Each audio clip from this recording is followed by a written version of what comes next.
Welcome to the MAHA Media Hub, and welcome to the MAHA Revolution. I'm Tony Lyons, president of MAHA Action. We're here to make it easier and more affordable to be healthy in America. We're here to combat the fact that we're living in the first generation where children are likely to live shorter lives than their parents. We're here to make sure that our food is healthier than it's ever been before, that companies are convinced to stand behind their products. We're here for dialogue and debate. We're here to engage with all stakeholders, private companies, government, activists, everybody who will engage with us. And we're here to build relationships, to build bridges, to support and encourage and get tangible results for the American people. And we're here to support and amplify the incredible progress that's being made by the Trump administration and by Secretary Kennedy. What's happening is nothing short of historic. You need only look at the food pyramid being turned on its head, being redirected towards gold standard science. These are changes, and this is progress that we can all be proud of, and that will improve the health outcomes for every American. And I'm proud to be part of that. One of the great strengths of the MAHA movement is that everyone has a story. Last week, Mike Tyson shared his MAHA story right alongside Secretary Kennedy and USDA Secretary Rollins. Mike spoke about losing his sister to obesity at just 25 years old. That should never happen in this country. We're the most powerful country in the world, like Mike Tyson said. And the solution is simple. Our new dietary guidelines will unlock the power of health and do so affordably. America has uniquely produced the greatest athletes in the world, as we've seen in the Super Bowl, not so much this year, but in, the Winter Olympics, in all kinds of ways, in all kinds of venues. But today, 70% of young Americans are not physically fit enough to qualify for military service. And that's a national tragedy. And it's exactly what our dietary guideline reforms aim to fix. Secretary Kennedy, Secretary Rollins, Mike Tyson, and everyone on this call is fully committed to reversing that trajectory, as are 95% of the American public. We are on the right side of history, and we're not going to stop.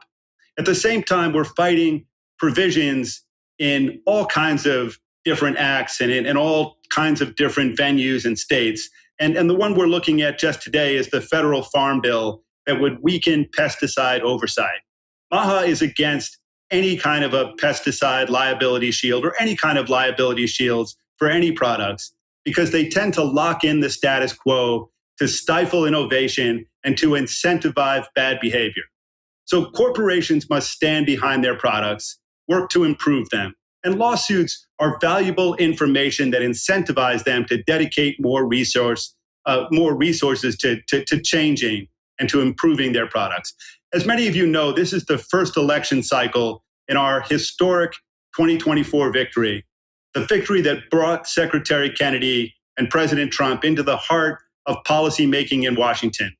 And 2026 is our opportunity to send a clear message in every state. If you want to represent the American people, you have to represent the overwhelming majority who support these simple principles. Real food, not processed food. Gold standard science and transparency, no more corporate capture.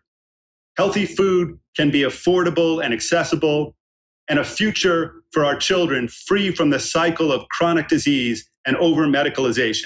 The message is simple and the stakes are profound. These are powerful forces that are up against us, and they want to divide us. They want to make us less powerful. They see that we're winning, and they want to do whatever they can to get in the way of that. But we're the strongest we can be when we unite, around shared purposes, grounded in what Secretary Kennedy has said so clearly time after time, that we have to love our children more than we hate each other. And that love is already producing benefits and results. On 60 Minutes, Secretary Kennedy spoke about the urgency of cleaning up our toxic foods system in an interview that reached tens of millions of people, and many of them beyond the usual MAHA group. And that interview sparked a viral discussion of the concern around GRAS standards that prevent us from knowing whether our food is truly safe, and SNAP changes that force stores all around the country in food deserts that really force them to carry healthier foods and real food so that they can sell those products. So we know something that nobody else knows, and that is that when candidates embrace MAHA, they're more likely to win. And we want to really get that out, that MAHA is a gift to the Republican Party, and we see them embracing it, and we want to encourage them to embrace it more. And when that message lands, we're going to see overwhelming victories in the upcoming midterms. And we're going to have the opportunity then to strengthen MAHA and double our policy wins nationwide. So on today's Media Hub, you're going to hear from Mike Tyson, Dr. Oz, Dr. Robert Malone, Gary Brecka, Russel Brand, Kyle Diamantis, and Dr. Eric Berg. First up, we have Dr. Berg. He's known as the Knowledge Doc, and he's helped people understand how the body works and, how to develop practical strategies to better our health. He's a great champion of the MAHA movement, which means that he's fighting day and night to end chronic disease. Welcome, Dr. Berg. Thanks for coming on again. Tony, thanks so much. I want to chime in what you said. Ultra-processed foods weaken the strength of our population. I would consider myself probably an expert, world expert in ultra-processed foods because I had it for 28 years and I experienced the negative effects of it. In fact, I was a wrestler. I wrestled through high school and college until I actually fractured because my bones were so fragile. I was literally living on ultra-processed foods, no real foods, all through high school, college, wrestling, and cutting weight. I would talk about weak. I actually went into the military at the same right after that, and I barely passed the PT test because of poor diet. It was just my diet was terrible. So I want to talk a little bit more about ultra-processed foods in relationship to another little piece of the puzzle, which is the category that most ultra-processed foods fall into, which is something called snack foods. I know this is hard to believe, Tony, but if you go into the grocery store, they have entire aisles of chips, snack foods. They have entire aisles of crackers, cookies, candies, snack bars. I mean, a great majority of that grocery store is ultra-processed food snacks. Now, before the 1970s, snacking really wasn't a big thing because that would ruin your appetite, even when I grew up. And then all of a sudden, like in the 80s and then in 2000, like all of a sudden snacking became a natural thing. And especially with kids, just pushing these snacks on kids. The problem is, even if you're doing healthy snacks or even ultra-processed, which is worse, which is going to be mostly ultra-processed, every time you snack, every time you eat, you create an insulin spike. And that was happening with me. In fact, in my first book, I was recommending 6 meals a day, snacks. I mean, it's just bizarre to me to think that you would eat a meal and an hour and a half later, you'd have to eat something else. Like, what is going on with that? And so here I was, 211 pounds. My face was round. And I was doing mid-morning snacks, afternoon snacks, and then snacks at night. And I thought that was healthy. But of course, I was doing like apple and peanut butter and cheese and nuts. So anyway, I realized the snacking was bad at a certain point, and I cut those out. I went right down to 180 pounds. I was just holding fluid. I was inflamed. It created a huge change. So unfortunately, most people don't know about, like most chronic disease, underlying that is an insulin problem, which is rarely ever tested. And there's really no normal agreement on what the normal is. It's like anywhere between 2 and 20, 23. You do not want to have a fasting insulin over 7. Okay, you want like between 2 and 6. That's where you want your fasting insulin. When it becomes even like 8 or 9, especially 12, you're going to be at risk. You're going to have more problems with insulin resistance because of the constant snacking. So really, we're eating when we're not hungry. And we're especially adding in the ultra-processed foods, which is just like putting gasoline on a fire.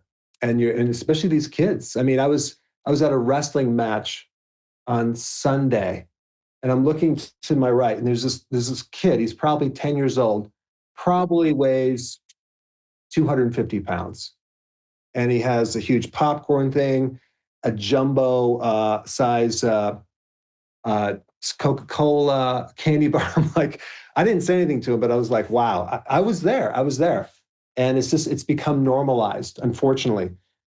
On top of that, it's really hard for an average person to say no to really cheap, super available, refined foods. It's just in your face everywhere. So really the only way to do it is for education, and also to orientate your environment so you don't buy it. Don't keep it in the house, because it's going to be calling out at you at night, just like it did with me. This is what we absolutely positively, we have no junk food in the house. And that's how I control it. Especially if you have kids, like, just because they're thin doesn't mean they're healthy. So you really need to get the junk out of the house so it's not tempting the kids. But I just wanted to bring up the importance of the snacking, which is a double-edged sword. It's like, it's just like one thing that's just going to make ultra-processed foods that much worse. Thanks, Tony. Appreciate it. Thanks so much, Eric. And, it really is crazy that there are entire aisles in stores all around the country of just toxic snacks. And, when I think about that, I think these are drugstores masquerading as grocery stores. That these are stores that are meant to poison people, meant to addict people. And we have to teach the public so that they know what's happening to them, so that they can learn to avoid it, so that we don't have a country full of people who are eating when they're not hungry, because people really want to be healthier. And I think that's a big part of your great success, is that millions of people are flocking to your common sense statements that are just easy to comprehend. And they recognize that they've been lied to and that they can have better, healthier, more joyful lives. So thanks for everything you do. Next up, we have Kyle Diamantis, and he heads the Human Foods Program at FDA, which covers all of the nutrition and food safety activities. He's the FDA's top food executive. He's been on this show many times. We're thrilled to have him once again. Welcome, Kyle Diamantis. Hey, Tony. Thanks for having me on. Really appreciate it. I thought I'd spend a few minutes today just talking about GRAS, right? Generally recognized as safe. That's been in the news a lot this week, with Secretary Kennedy appearing on 60 Minutes and pretty widespread coverage of both GRAS and ultra-processed foods, which are different, but in some ways related topics. So GRAS refers to, again, the acronym, generally recognized as safe. And this really dates back to 1958. If you go back to 1958, Congress passed and President Eisenhower signed what's now known as the Food Additive Amendments.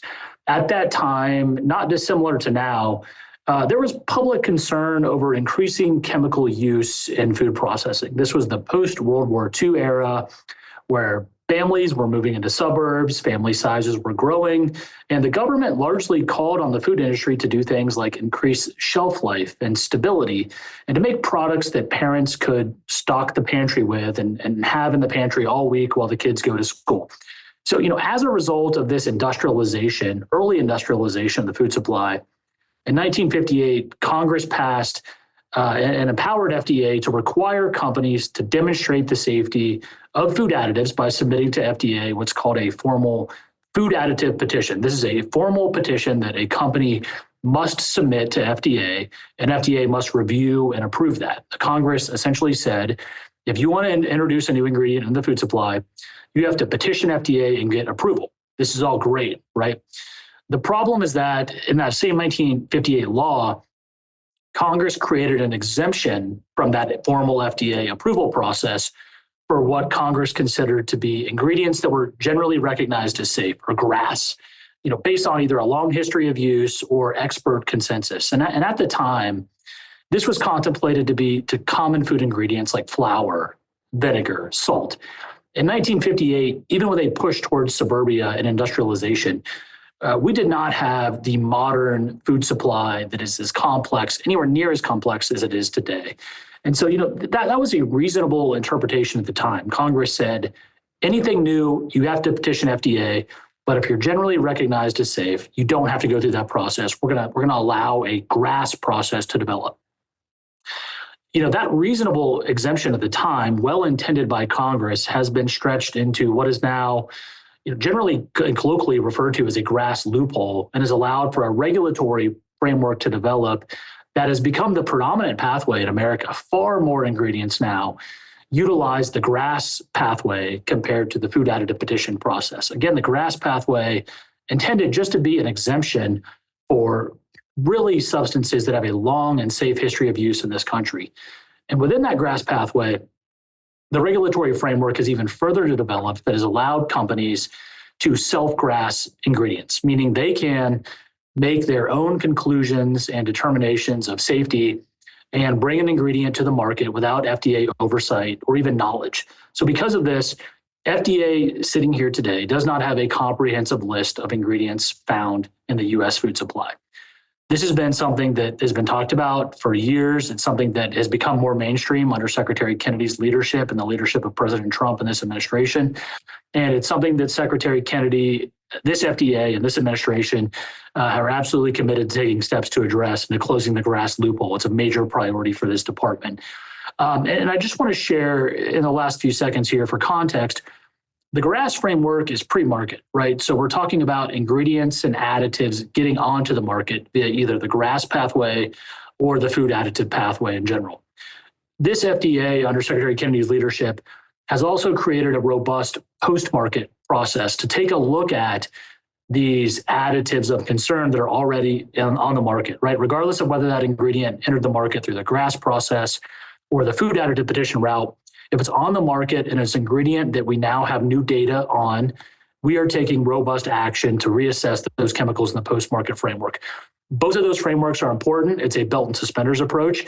You can't have a robust post-market framework if you don't actually know what's in the food supply. And conversely, you can't have a robust pre-market process unless you're ready to have that systematic post-market process in place. So these are two really important concepts and two processes that Secretary Kennedy has emphasized and that we're committed to addressing in this FDA and this HHS. Thanks, Tony. Yeah, thanks so much, Kyle. The GRAS loophole with, companies bringing thousands of chemicals into our food that are, not in the food anywhere in Europe, where they're just a few hundred chemicals in their food. It's an abomination. I mean, how could we do that to ourselves? How could we do that to our children? So it is just such an incredible MAHA win to be going back and looking at that closely for the first time in, 20, 30 years, that an administration is really looking at that closely. So thanks so much for the work that you're doing and for the right direction that we're heading in.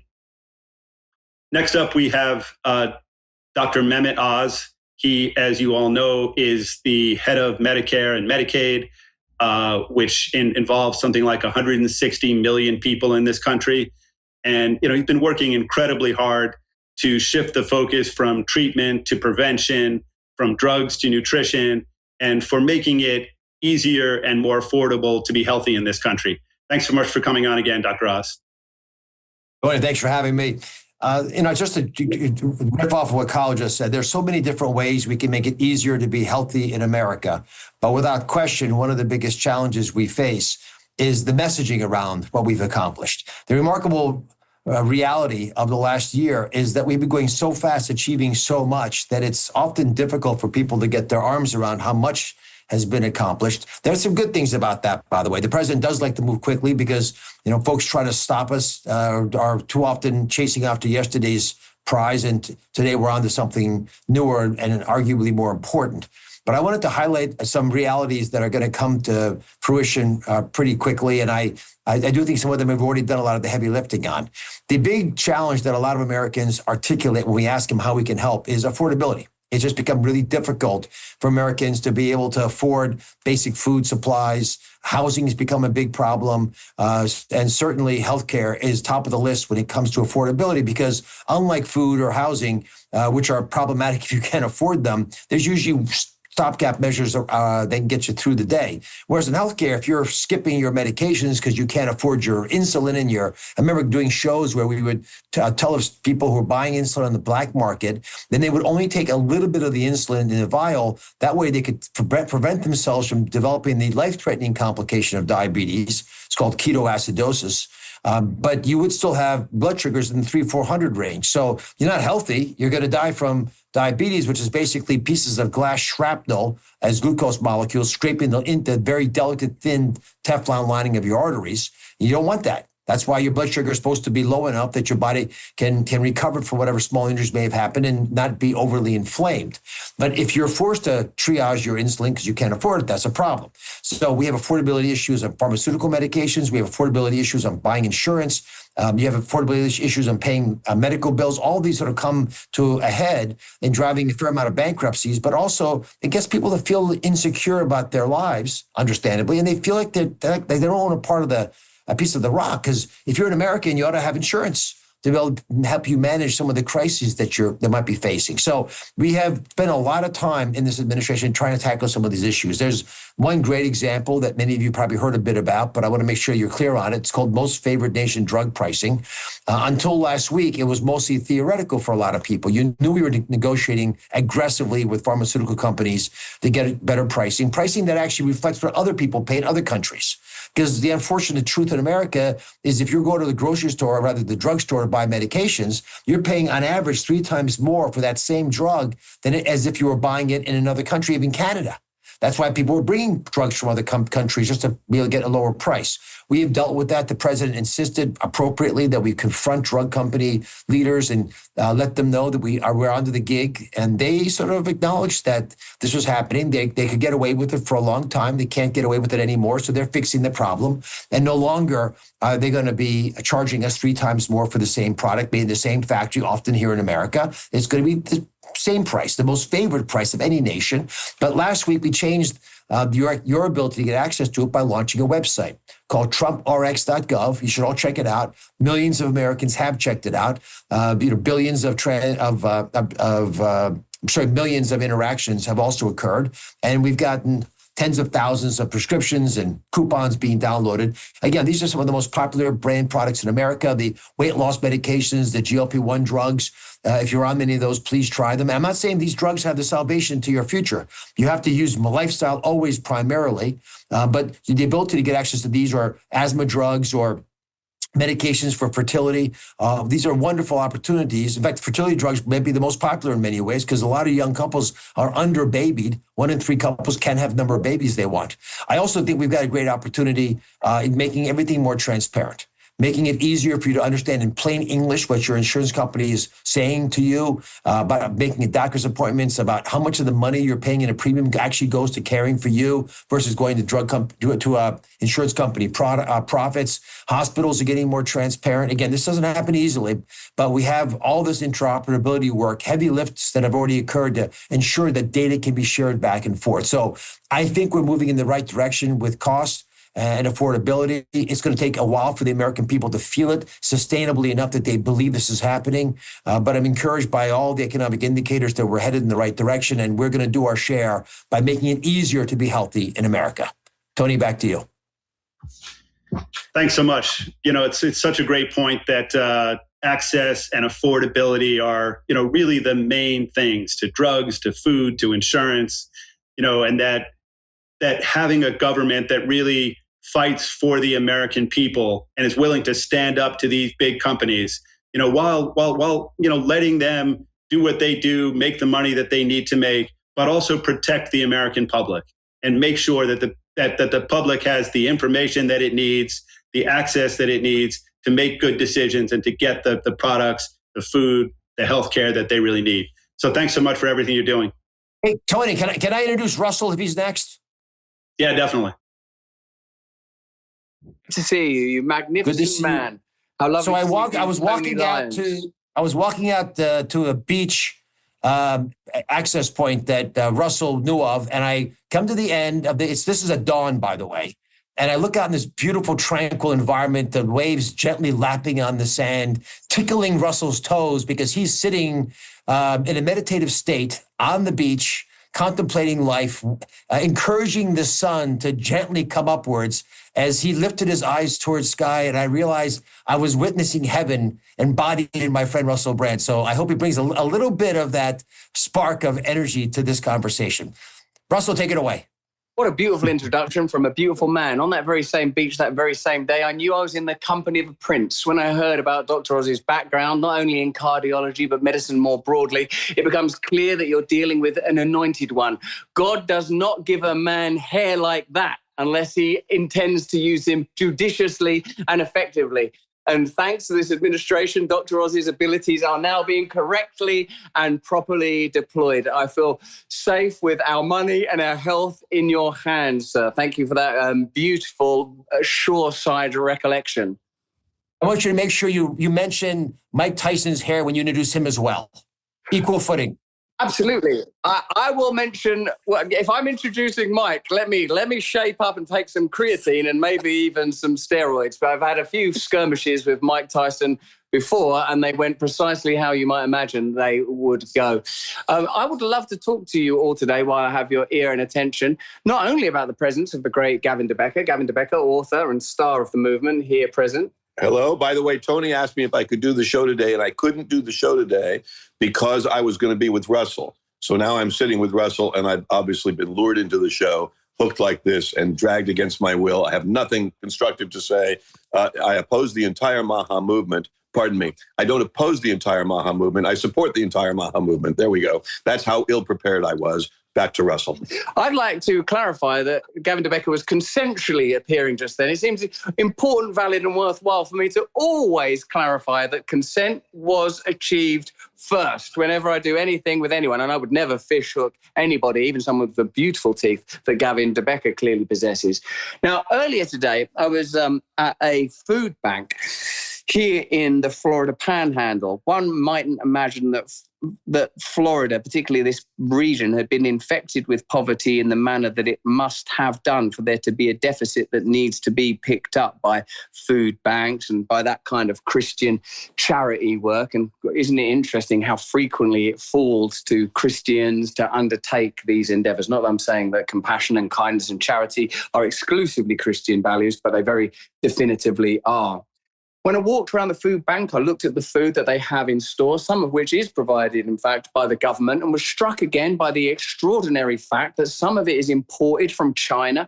Much of it is high in salts and seed oils. There's these people that are, by definition, impoverished and in need of charity and aid are having inflicted upon them food of, at best, secondary quality. One time I talked to the great Jim O'Neill, the deputy there at the HHS, and I said, what would it take just for a community to be fed local, organic food? What kind of cultural and social change would it take for us to eat real food, this new MAHA mantra, this new claim and offering? Well, it would represent such significant change. And while we're so blessed to have educators and influencers and teachers like Gary Brecka, who happens to be on my screen now, good to see you, Gary, on the call, really it seems to me that the change that we must pursue most vehemently is the ability for Americans at the level of the individual, family, and community to feed ourselves, yourselves, suppose I'm still English, that accent don't lie, does it? But no taxation without representation. I disavow that. If you're getting taxed, you should get represented.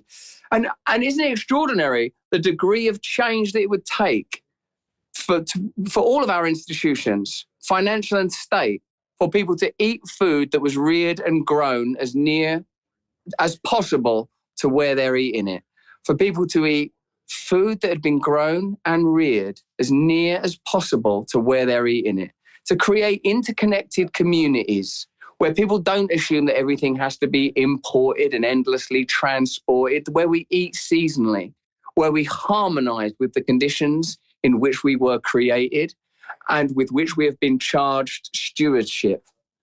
to grow food respectfully and reverently, to make food with love, to deploy science judiciously and analysis prudently, so we know what we're putting in our bodies and why. Food is a political issue. Everything is a political issue. The poorest people are in general eating the worst food. Wouldn't it be glorious to return to a time where people could grow and eat their own food, where communities were able to be responsible for our own food, where the presumed brokerage of centralized institutions weren't inserted into every single transaction? You eat this because it's best for Kraft Foods if you eat this. You eat this because it's best for Pfizer if you end up with this set of conditions that you'll ultimately get from eating that amount of sugar and seed oil. There are just too many industries dependent on you staying sick for you ever to be healthy. Just by eating an apple not immersed in pesticides, you're making a political act. And maybe our society fell with a bite being taken from forbidden fruit, though it's never specified that it's an apple. And maybe our society will be saved when we start to eat real food responsibly and sensibly. From me and the ever-consensual Gavin de Becker, here on the couch, writer of Forbidden Facts, great author, great leader, great teacher. That's a thank you from the Florida Panhandle. And my dream and my prayer is that one day, if there have to be food banks because there is poverty, and like our Lord says, the poor will always be with us, that you would walk in there and see beautiful, healthy, whole food being distributed lovingly and righteously. Tony, thanks for having me on. Tony, I better go and finish that book, man. I've got to go and write that book. I'm so close to being finished. It's looking good. It's looking good. I'm very pleased with it. Praise the Lord. Thanks, everyone, for having me on. Thanks so much. Do you want to say something to Mike Tyson? He's coming on next. Yes, I'm glad he's coming on because I've been wanting to challenge Mike to a fight. Oh, no, he's really there. Oh, hello, Mike. How amazing to see you. I love you, brother. I love you. I love you. Praise the Lord. I hope that you are free and in recovery. I pray for you regularly. I'd like to take this opportunity to apologize to you, Mike, for that time when I asked you a stupid question. You probably don't even remember it. You live a big and busy life. But I want to reiterate my respect and admiration for you as a champion and as a man in recovery and now as an advocate for these beautiful values. And as I promised I would tell Dr. Oz, your hair looks fantastic. And I'm going to have to mean body hair by that because you're a shaved man. But I also am confident that your body hair looks fantastic. And I'll leave it there, Mike, because I don't want to, re-cause the trauma. It's all love, brother. It's all love, brother. All love. Praise the Lord. Cheers, Mike. Thank you, brother. God bless you. Hey, Mike, I just want to say a couple things. Mike, one of the things that's been really crazy this week is that it's clear that mainstream media is just scared to death of you. They're scared of MAHA. They're scared of the incredible Super Bowl ad that we made. And they've been bringing on, 60 Minutes had, all these hotshots on. They had Dr. Richard Lustig, Michael Pollan, all these different people coming on to talk about the importance of eating real food, of not eating ultra-processed food. So the left is trying to sort of co-opt this, to take it, make it their own, because they know that 98% of the public want this, that they're sick and tired of being poisoned, of being fed things that are unhealthy, and being lied to. And you came out there and you told the truth to 150 million people, and it just sent them all crazy. They didn't know what to say next. So, how does that feel? Couldn't debate it at all. I understand. And this is something that's close to my heart, and I'm glad I'm participating. This is great. This is just something I never fathomed happening. Yeah, what happened to your sister at 25 years old shouldn't happen to anybody in this country. No, and it's happening to millions of people. God willing, man, we're going to take care of this country, put us back in fighting shape, number one. Yeah, I was saying before, 70% of the American public wouldn't qualify to go in the military now. That's 7 out of 10 people. It's just crazy. That's just unbelievable. Just unbelievable. So, you wanted to... We're going to probably have to keep these illegal guys to fight for us now. We're not in shape. God.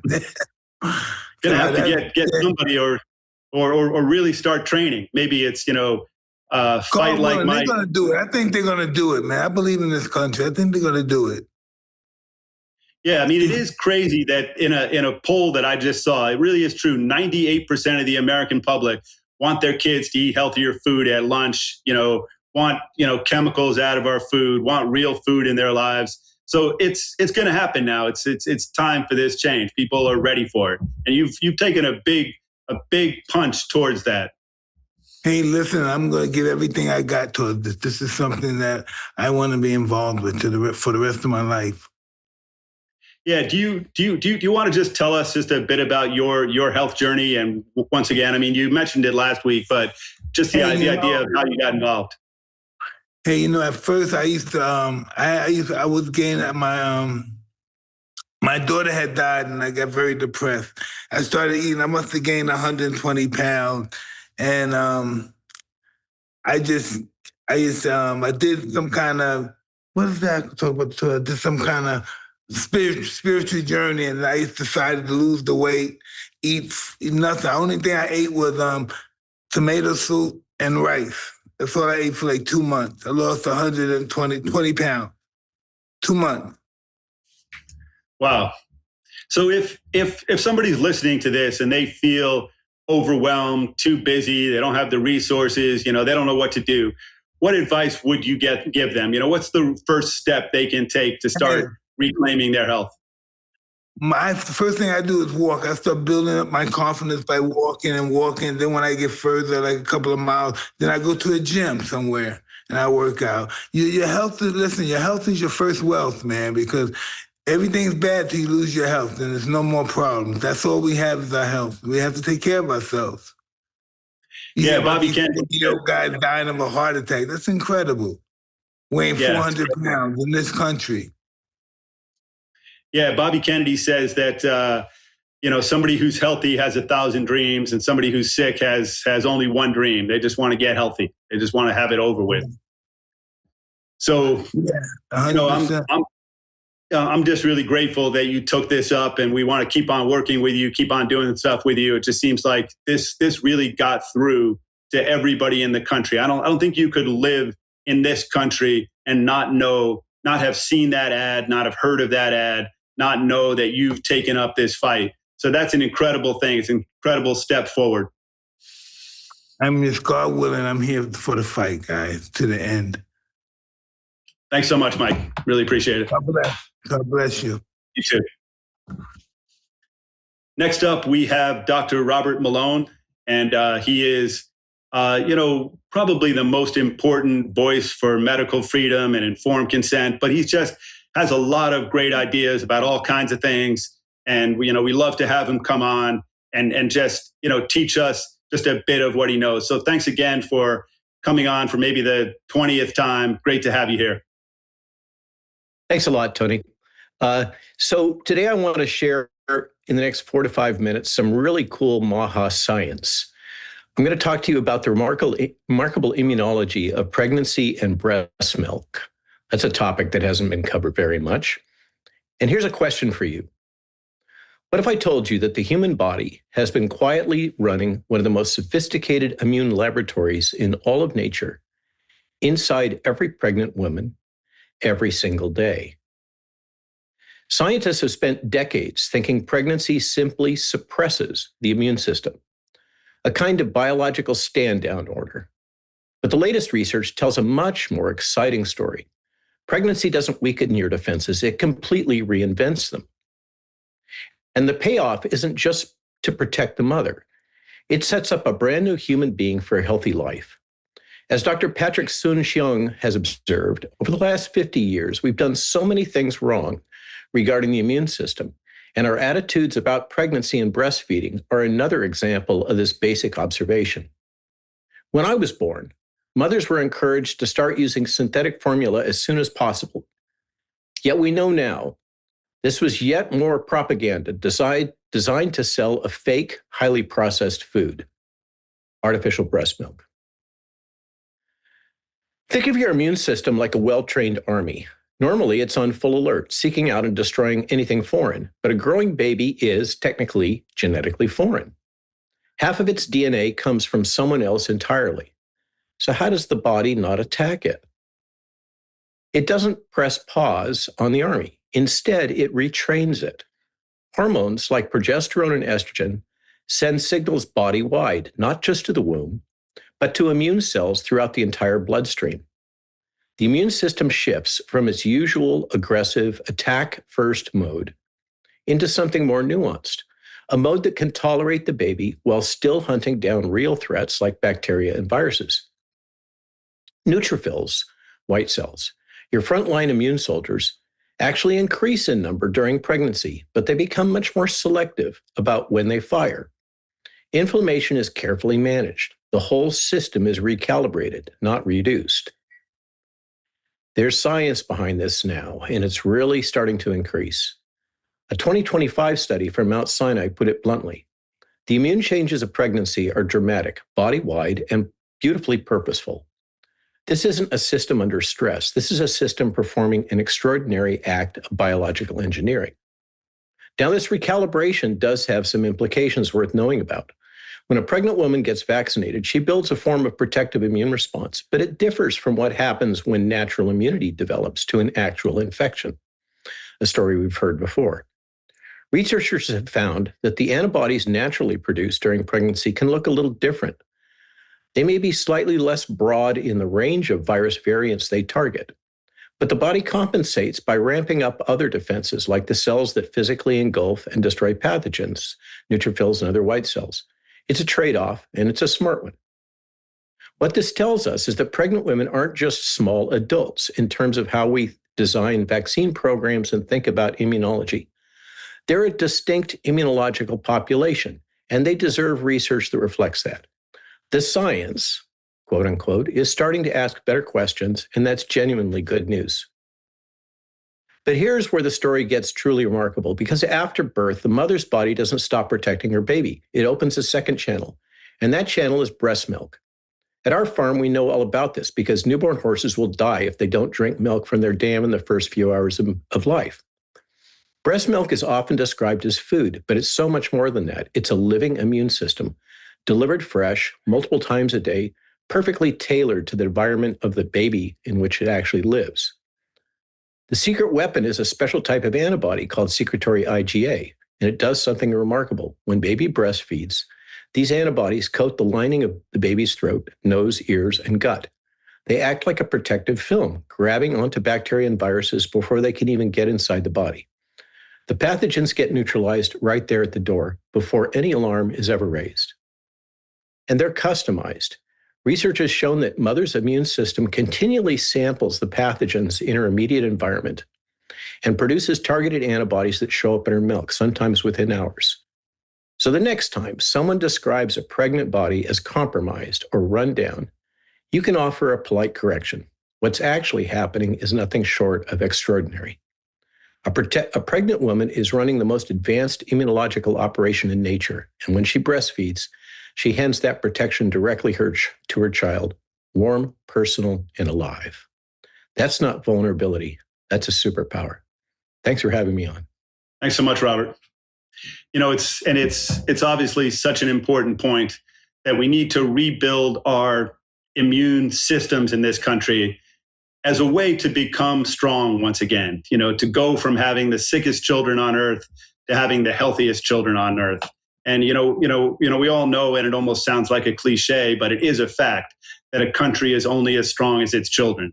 And, we can have stronger children by doing, eating more real food, by doing more breastfeeding, and by doing many of the things that we talk about on this show.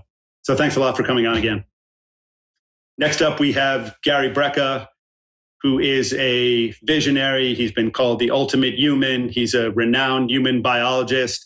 And, he is one of the people out there who is working hard to make sure that we're not as sick as we've been, and to teach us that and give us the tools to show us how to become more and more healthy. And we're very grateful for that. Thanks again for coming on for maybe the 28th time. I know you travel all around the world. We're very grateful that you make time to come and talk to us. I'm so grateful that you guys have me every week, Tony. Truly, I would like to make a request that either Russel Brand or Mehmet Oz introduce me from now on, because They do the most eloquent introductions. No offense to you, but every time I see those guys introduce each other, I get a little jealous. I want them to deliver my eulogy. But I will make it happen. All right, thank you. Yeah, that's a formal request. I was actually looking at, and I don't do this very often because I usually don't care about it, but I was actually looking at some interesting polling data surrounding MAHA. Because very often it's sort of flagged as a political movement, which allows people to oppose it without really understanding what the MAHA movement is about, and they just do it on political boundaries, and then facts and reason don't matter. But I was really encouraged by this Washington Post survey of parents. It was a KFF survey. I'm happy to send it over to the team so you can share it. But broadly, at least 8 in 10 parents in the survey, and it was an apolitical survey, support increasing government regulations on dyes and chemical food additives. About 82% of parents supported the same on highly processed foods and added sugars. And it goes on to cite other support. The lowest end of the range was 68%. The highest end of the range was in the high 80s, which tells you that this really is a political movement. And we really are gaining traction with the masses, and especially with parents that are concerned about the future of their children. And so one of the things I wanted to just talk about was the history of the United States when we attempted to do very noble things, but as always, when we mess with Mother Nature, we find out years later, sometimes decades later, that we've made a mistake. And every time we try to outsmart Mother Nature, we generally find out that she's smarter than we are. And we started programs, fortification programs, decades ago. And the first one started in the 1920s with salt, when we started adding iodine to salt to fix iodine deficiencies. In the early 1930s, we started adding vitamin D to milk, probably also a very good thing.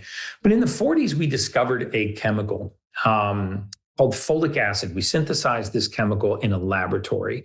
Folic acid is the synthesized form or the synthetic form of folate. Now, folate occurs naturally in nature. Folic acid does not. I get a lot of heat for talking about this online, and I just wanted to talk about it on this MAHA call because in the 1940s, we began the enrichment of flour and bread because we discovered that we could synthesize folate in a laboratory in the form of folic acid. What we didn't realize at the time was that about 46% of the population has a very common gene mutation called MTHFR. I won't tell you what the nickname is for that gene, but you can figure it out. And what this gene does is it impairs the ability for the body to process folic acid. In fact, it blocks the body's capacity to process folic acid. In 1998, when we made it mandatory that folic acid fortification was in all enriched cereals and grains, and enriched cereals and grains form the basis of a lot of children's diets, we saw skyrocketing levels of ADD, ADHD, OCD, what we categorize as learning disabilities, impulse control disorders, difficulty following directions, completing assignments, and hyperactivity, which we solved by breaking the nervous system, adding amphetamines so that we could race the central nervous system to match the pace of these young children's minds. And I'm not saying that this was done intentionally, but folic acid is a particular concern of mine because of the prevalence of this gene mutation. And the correlation is certainly there. The causation has also now been proven in multiple double-blind, placebo-controlled studies where removing folic acid, fortified or enriched foods from children's diets calms down these incidents of what we call mood disorders, mental illnesses, especially with regard to attention deficit disorder, attention deficit hyperactivity disorder, and disorders that they label as an inability to follow directions or complete assignments or what have you. And, big strides have been made in the study of genetics, genetic methylation pathways. We know that our genes load the gun, our epigenetics, our lifestyle pulls the trigger. But these fortified or enriched foods is one of those triggers that gets pulled in 46% of these children who have this genetic variant. And it doesn't mean that, I hate to use the term mutation, but they have this genetic variant that impairs their ability to process folic acid. And so what we're doing at MAHA is not just cleaning up the food supply, we're cleaning up what's added to our food supply, not just how it is grown in the soil or how animals are farmed and raised, but what we then apply to our food before it makes it to the table. Very often it's not the food or the plant, as in the case with seed oils in particular, it's the distance from the food to the table. You can't degum things with hexane, deodorize them with sodium hydroxide, heat them until they're rancid at 405 degrees, bleach them, bottle them, put them on the shelf, and say that has no effect on our cellular biology. It causes tremendous levels of oxidation and oxidative stress, causes high amounts of inflammation and pro-inflammatory cytokines, histamines, what have you. But this food enrichment program is another one that I would love to draw parents' attention to, because I have seen, I exited one of the larger functional health clinics in the country in early January of last year. But before I exited, we had seen north of 250,000 active patients. And very often what we were able to do with parents who had children that were suffering from some of these conditions was subtractive medicine. Remove things like these additives, preservatives, thickening agents, and in particular, fortified or enriched foods that contained folic acid. And we saw dramatic, and again, this is anecdotal, but we saw dramatic improvements in behavior across the board. Parents that have kids that it's a full contact sport to get their kid in the car to go to school in the morning very often don't realize that what you're feeding them in the morning is very often exciting their brain. It's causing a rise in what are called catecholamines, these fight or flight neurotransmitters, norepinephrine, epinephrine, ephedrine, dopamine, one of those we call adrenaline. So we actually have hormonal and neurotransmitter reactions in the human body to some of these synthetic ingredients. I also find it very difficult to believe that something that we make in a laboratory that does not exist naturally in nature, that you can't find anywhere on the surface of the earth, is somehow essential to a healthy pregnancy. It's not. It's not the folic acid that prevents neural tube defects. It's the derivative of folate called methyl-folate or folinic acid that prevents neural tube defects. We could actually skip this fortification process and go right to whole foods, get our nutrients from folate, which does occur naturally in nature, or if we need to supplement with something like methyl-folate or folinic acid. So I have gone dramatically over my time, so I apologize. I see now the red buzzer there, but that's what I wanted to talk about today. Thanks, Gary. And that's all stuff that we're willing to listen further to. So don't worry about going over when we all really need this information. And it's so clear that when we create problems by making food errors, by denying children things that they need, by giving them things that harm them, and then trying to solve those problems by supplementing or by drugging children, we are creating bigger and bigger problems, and it's a cycle that then just needs to be unwound. And that, like you were saying, to lessen the disconnect between people and their food, and have a greater proximity of food to our table, of real food, of whole food, that can sort of end this whole cycle of sort of mental, psychological, physical poverty. Amen. Next up, we have Dr. Daniel Pompa, and he is the author of The Cellular Healing Diet. He's the leading cellular health expert and teaches practitioners all around the world advanced detoxification strategies. Thanks for so much for coming on once again, Dr. Pompa. I got caught doing a podcast and a snowstorm came in, so I should have been home long ago, but hopefully my reception stays good here. I want to discuss the cell membrane, and it's a topic that is near and dear to my heart because there's a saying, life and death begins on the membrane. And I would say this for sure, people's health in general, how good they feel day to day, how well their hormones work, how well they use fat for energy, how well they stay lean as they age, and even how well they age begins on your cell membranes. Cell membranes are how really we make energy in our mitochondria. Cell membranes is where the receptors to our hormones are. And right now, I think a lot of people are reaching out to bioidentical hormones. There's a time and a place, no doubt about it. That said, much many of the hormone problems are really hormone resistance, where our cells cannot hear the hormones. And again, that is because of a membrane. The health of our membranes determines the health of our hormones. The health of our membranes determines how well we bring nutrients in our cells for energy and how well we bring toxins out. One of the things I teach classes just on how to repair membranes. And one of the key first steps, and this is what I want everyone to hear, is removing seed oils. And again, seed oils is a blanket statement. You could have a flaxseed cold pressed, and for it could be done well, and it could be okay, it could be healthy. But that's not what we're buying in processed food. All the seed oils in processed food is adulterated. It is rancid. Those rancid oils go right into the membrane and cause the loss of cellular fluidity. They cause inflammation in the cell, interrupting our hormones, the way they function, and even the way we bring nutrition and move toxins in and out of the cell. So therefore, the first thing we can do is remove these bad oils and start to get the good oils in.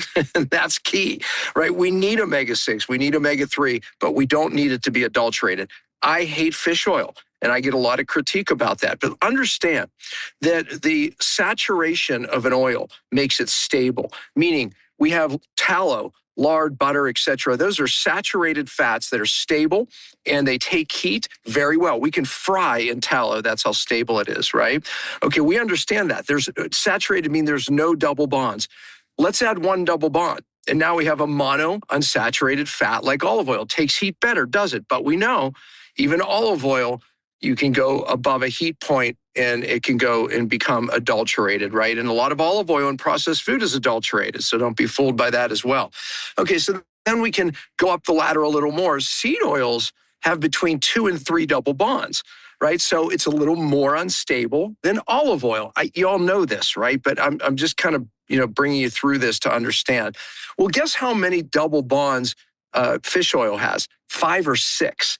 Okay, I love fish oil in fish. I love vegetable oil in vegetables where they're protected, you see. So there is a difference. With the more double bonds, the more unstable it is. So not a fan. So, but that said, I love all of those fats especially when they're in foods, because they do repair the membranes. The second big devastation that we have on our membranes is the toxins. I was mercury poisoned, silver amalgam fillings, putting mercury into my brain throughout my body, and it absolutely decimated my health. But it decimated my membranes. When I learned how to fix membranes, that's when I started being able to detox the mercury out. Fixing the membrane was more important to detox. That's my saying. If we fix the cell, we get well, but real detox is a cellular issue. That's the key. Membranes leading the way. So if we absolutely desire to fix membranes, we have to eliminate these toxins, not just from our food, but I'm going to be bringing some dentists on in the future talking about doing it correctly. Why so much chronic disease starts in the mouth. Silver fillings that contain 50% mercury is just one of the problems, by the way. But my point is, toxins disrupt cell membranes, which disrupts hormones, disrupts the cell's ability to detox, disrupts energy pathways in the mitochondria, even how we fold and make proteins, because membranes are in the endoplasmic reticulum. Membranes are the key to health. First step, and this is all I had time today for, is removing those bad fats and replacing them with good. We'll talk more about that next time. So, Tony, I'm sorry I was driving in a car, but at least we got that part of the message in. Yeah, that was great. Very important message. Get rid of the bad oils, eat good oils, eat tallow, lard, butter, cook with them. If we can improve our cell membranes, we can clear toxins, lessen inflammation, help our immune systems fight off disease, cleanse our bodies, detox, lead happier, healthier lives. All of that is something that I think everybody watching this show and everybody in the country wants to do. So thanks for your mission, your help, and your wise words. Mm-hmm. Yep, I'll expand on that topic next time. I just threw too much at once at people. All right, thanks, Tony. No, that was great. Thanks a lot. So to just wind up, I was saying that, MAHA is going to be a very powerful force in the midterms, and we're going to harness every bit of that power. Every influencer we have, every party we have, every show we have, every article we write, we're going to make sure that we win the midterms so that our team, so that Secretary Kennedy, President Trump, the incredible team that they've built can continue to make America healthy. And, this is an existential battle. We're fighting it to the very end. And we realize that the midterms are the sort of the tip of the spear, that if we don't win the midterms, we can't complete this mission. So, following this call, you're going to get an email that's going to have clips from the call. It's going to have things you can do, resources, things to post. So we hope that you'll do that, that you'll share our content in as many places as you possibly can. And let's all just work together, make this country healthy, and hope to see you again next week. And once again, like I said before, try to get as many people to see the messages that we post in the email that we send, and join us next week. Thanks again. America's children are sick, and moms have been betrayed. The time for empty promises, long past. Now is a time for action. MAHA is the most powerful force of collective action in generations. The grassroots power of moms and activists has created an army of health warriors with more reach than all mainstream media combined. Together, we can end the chronic disease epidemic. MAHA's influence is reaching millions. It's reaching Congress. And that energy, these chain reactions, are working. How about Operation Stork Speed? Dozens of food companies removing toxic ingredients. I plan to lead by example. MAHA is now. We're talking about how to change the culture. The American people want America healthy again. It is a renaissance moment in health in America. For health, freedom, and the truth. Join us at MAHA Action.